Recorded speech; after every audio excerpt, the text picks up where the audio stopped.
Bismillahirrahmanirrahim.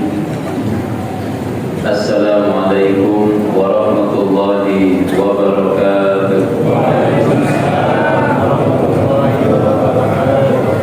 Alhamdulillahirabbil alamin. Alhamdulillahilladzi alafa baina qulubina fa asbahna bi ni'matihi ikhwana.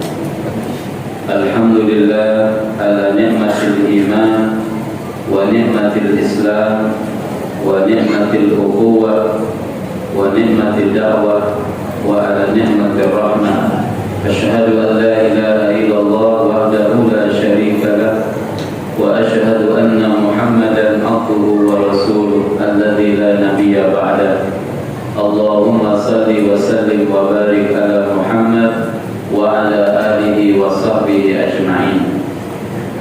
Jamaah Masjid Al-Mu'minin yang dirahmati Allah Subhanahu wa ta'ala, alhamdulillah, puji syukur kita panjatkan kehadirat Allah. Alhamdulillah, 2/3 Ramadan sudah kita lalui. Kita memasuki hari-hari yang menentukan, hari-hari yang sangat menjanjikan, menentukan sukses dan tidaknya puasa kita, menjanjikan berbagai pahala yang disiapkan oleh Allah Subhanahu wa ta'ala di 10 hari yang akhir. Mudah-mudahan kita semuanya mendapatkan keberkahan Lailatul Qadar. Ikhwatal iman yang dirahmati Allah Subhanahu wa ta'ala, di antara pelajaran Ramadan adalah syahrul muwasat wal intisarat, bulan solidaritas dan bulan kemenangan. Ikhwatul iman, Bishr Al-Hafi rahimahullahu ta'ala, seorang ulama zuhud, ulama waraq, pada suatu hari dakhala ala rajulin fisyita, dia menemui seseorang pada musim dingin yang sangat menusuk tulang dinginnya. Dia mendapati orang itu khala'a thawbahu wa 'allaqahu, dia melepas mantelnya, melepas jaketnya, melepas jubahnya, padahal lagi musim dingin. Kemudian Bishr Al-Hafi bertanya dengan heran kepada orang tersebut, ajaban ayyuhar rajul, nahnu bisyita wa anta takhla malabisa. Wahai fulan, bukankah ini musim dingin, tapi kenapa engkau melepas mantelmu? Apa jawaban orang tersebut, jamaah sekalian? Dia katakan, al-fuqara katsirun, orang-orang miskin, orang-orang fakir itu banyak orang yang gak punya mantel, banyak orang yang gak punya jaket, banyak orang yang gak punya gamis. Dia bilang banyak orang yang kedinginan. Kemudian orang itu bilang, wa ana ajizun an musa'adatihim, sementara aku tidak bisa bantu mereka. Tapi dia bilang, wa ana uwasihim bi khad'i malabisi, tapi aku bisa melakukan solidaritas kepada mereka dengan melepas pakaianku, melepas mantelku. Kalau mereka bisa ngasih, dia bilang saya ingin merasakan gimana rasanya kedinginan itu. Dia lepas pakaian. Ikhwatul iman yang dirahmati Allah Subhanahu wa ta'ala. Demikian juga ada seorang ahli pendidikan dari Yaman, namanya Profesor Ahmad Al-Banna. Dia mengatakan, ikhwatul iman yang dirahmati Allah, as-sawmu wasilah wal ghayatu asy-syu'ur bil ju'. Puasa ini perantara, puasa ini jembatan. Goalnya apa? Supaya kita merasakan apa yang diderita oleh mereka yang lapar dan haus. Iyyakum an tashtagila bil wasilah wa tansal hadaf. Hati-hati, kata beliau, jangan sampai kita sibuk dengan cara, tapi kita lupa dengan goal dan tujuan. Ikhwatul iman, tentu solidaritas ini adalah bahasa yang dikenal oleh Islam. yang diajarkan kepada umatnya. Lihatlah Al-Quran, wa ta'awanu 'alal birri wat taqwa wa la ta'awanu 'alal itsmi wal 'udwan. Tolong menolong dalam kebaikan dan ketakwaan, jangan dalam dosa dan permusuhan. Kemudian juga Al-Quran mengatakan, jamaah sekalian dirahmati Allah Subhanahu wa taala, di berbagai surat, di berbagai ayat untuk menolong yang lain. Ara'aita alladhi yukadzibu bid-din fadzalika alladhi yad'ul yatim wa la yahuddu 'ala ta'amil miskin. Tidakkah kau perhatikan mereka yang mendustakan hari akhirat, enggak yakin kepada kiamat? Siapa mereka? Fadzalika alladhi yad'ul yatim, mereka yang menghardik anak-anak yatim. Wa la yahuddu 'ala ta'amil miskin, mereka juga tidak peduli dengan orang-orang miskin. Jadi Islam mengajarkan dengan sangat kuat jiwa solidaritas. Jangan individualis. Jangan segala sesuatu diukur apa yang saya dapat. Ya, kalau bahasa kita namanya, atau di sini kita suka dengar wanipiro. Ya, itu madhab wanipiro. Melakukan ini wanipiro, melakukan itu wanipiro. Kalau anak Gen Z, milenial, dia bayarnya apa? Apa benefitnya? Saya dapat apa? Jamaah sekalian, Islam itu, ikhwatul iman yang dirahmati Allah, mengajarkan kita bukan mengambil tapi ngasih.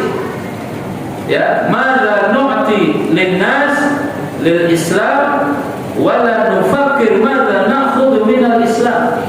Apa yang bisa saya berikan, saya korbankan untuk Islam, untuk kaum muslimin, bukan apa yang bisa saya manfaatkan dari Islam dan kaum muslimin. Rupanya, ya, jamaah sekalian, akidah ini atau pikiran ini itulah mungkin sehingga di Indonesia katanya bukan hanya ada Liga 1, Liga 2, tapi juga ada Liga Korupsi Nasional. Ada orang bikin kaos, ya, ranking pertama atau urutan 1 perusahaan tertentu lah gitu ya, yang nilai korupsinya sekian. Itu kan ngambil punya orang. Nggak mungkin ada solidaritas dalam jiwanya kalau berpikir seperti itu. Kalau dia berpikir apa yang bisa saya manfaatkan dari orang.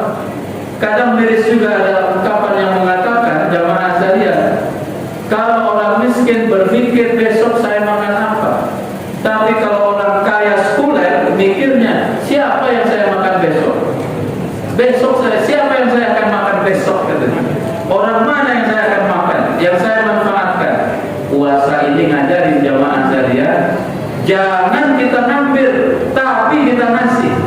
Seperti ini al-mu'minin atau al-mu'minun. Al-mu'minin ini di beberapa masjid yang lain infaknya itu 600, 500, ini 2 juta, keren banget, luar biasa jamaah. Artinya jiwa memberinya luar biasa. Barokah ikhwatul iman dirahmati Allah.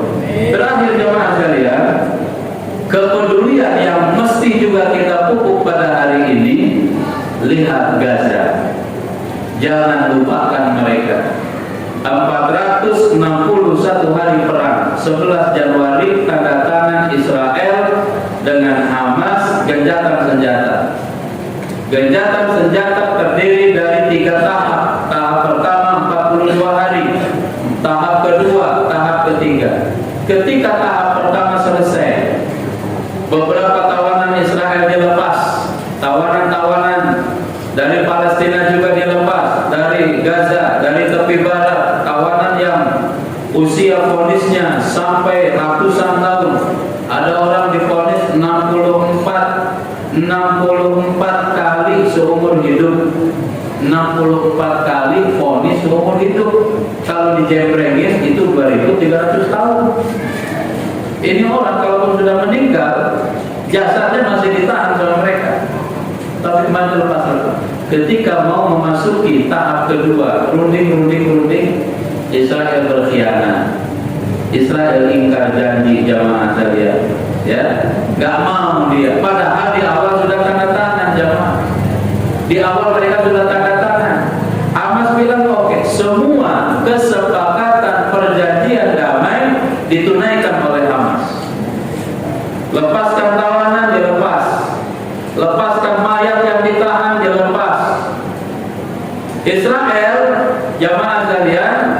kesepakatan perjanjian tahap 1, mereka melakukan 1000 pelanggaran.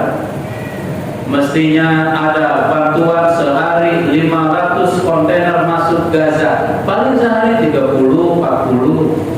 Mestinya ada rumah namanya Karfana, itu masuk ke Gaza, rumah bisa nomaden, ya, rumah portable, bisa pindah gitu.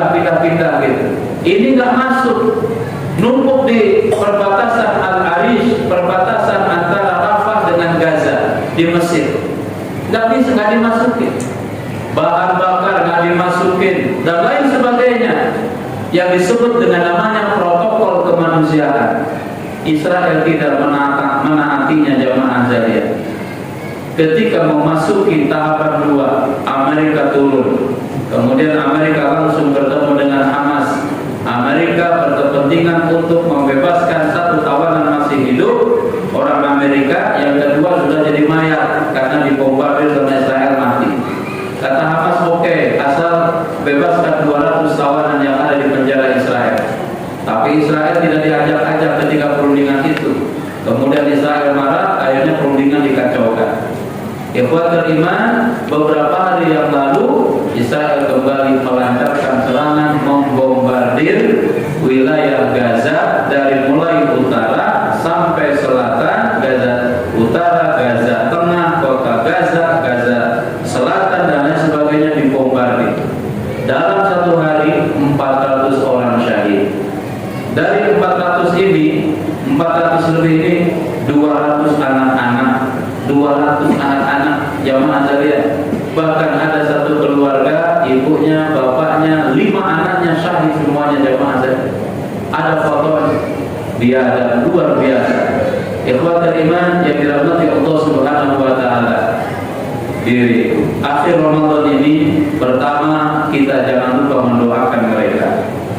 Di antara amal terbaik di akhir Ramadan adalah peduli kepada mereka yang susah.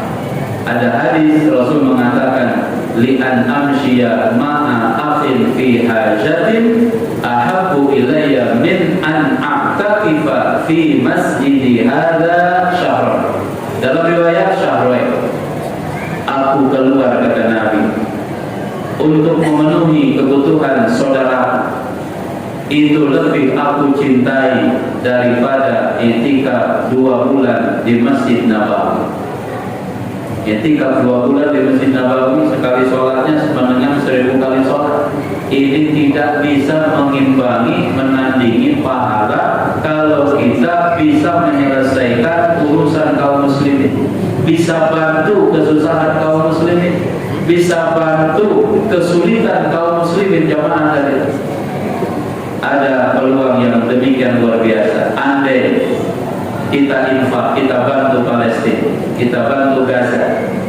Saya bilang kepada teman-teman di yayasan, kemarin kita sudah salurkan, kami dari yayasan titipan dari jamaah 100 juta kita salurkan. Ini mumpung Ramadan, saya bilang kas, bantuan Palestina kudu nol, dinolkan, jangan ada sisa selagi Ramadan. Andai itu bantuan bertepatan dengan Lailatul Qadar, jamaah sekalian, betapa banyak pahala yang kita dapat dari Allah Subhanahu wa taala.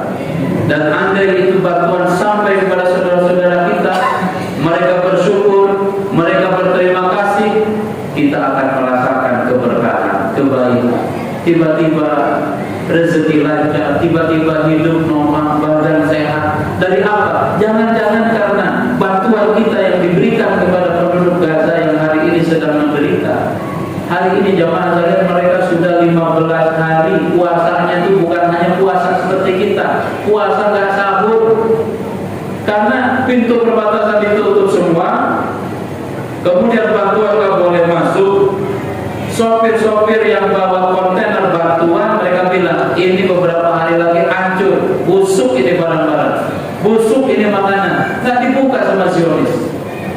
Dan tentunya kita juga protes kepada negara tetangga yang mengamini mereka ini mayoritas Muslim. Jadi penduduk Gaza ini jamaah sekalian, bukan karena Israel hebat, tapi dia ditikam dari belakang oleh saudara-saudaranya yang mengaku muslim tetapi mereka lebih pro kepada Zionis. Di Ramadan ini berdoa, karena di Ramadan Badar menang, Ramadan Makkah ditaklukkan, Ramadan Ain Jalut kaum muslimin menang, Ramadan Andalusia ditaklukkan, Ramadan Baitul Maqdis direbut oleh Salahuddin Al-Ayyubi. Tidak mustahil bagi Allah Subhanahu wa taala.